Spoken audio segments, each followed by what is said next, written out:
Hello, I'm Kirby. I'm a speech and language pathologist and I form part of the willingness team.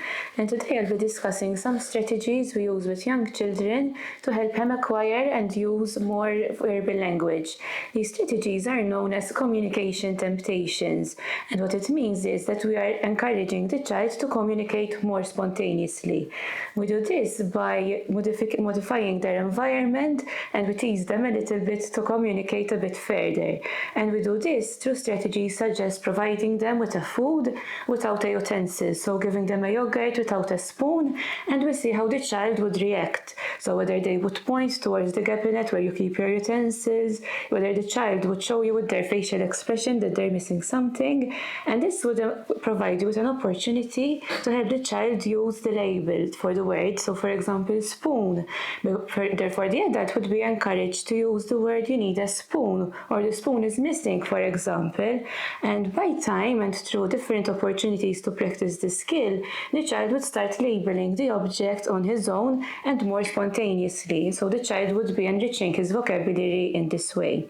Other strategies we can use wind-up toys, so toys which require an adult usually to operate, and after several trials whereby the adult is engaging with the child using this wind-up toy, we can stop winding up the toy and see whether the child would ask for more, for example, or ask for help to the adult, and the adult can use this language to help the child engage in this communication. So for example, "you need help," or shall I help you do? Shall I help you wind up the toy, or you want more, for example?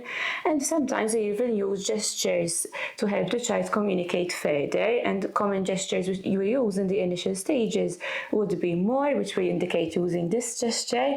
So this would indicate that the child wants more of an object, and it's provided the child a visual means of knowing what the child wishes to communicate to us.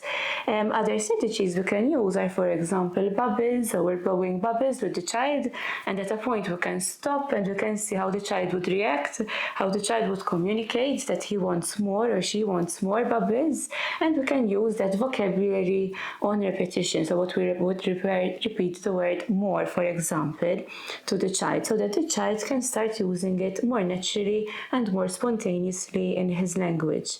Other communication skills we can use as temptations to the child to communicate would be during dressing up, for example, such as giving them one sock instead of two and seeing how they would react, or during playtime, so we're rolling a ball to them back and forth, then we stop and see how the child reacts and how the child would request more.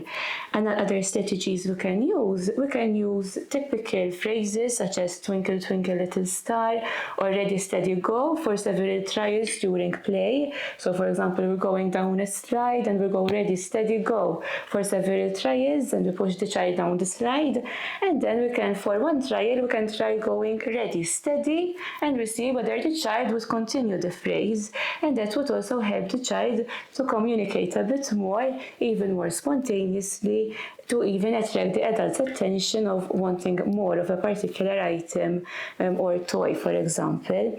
So these were some ideas we can use as communication temptations with young children to encourage the development of verbal language.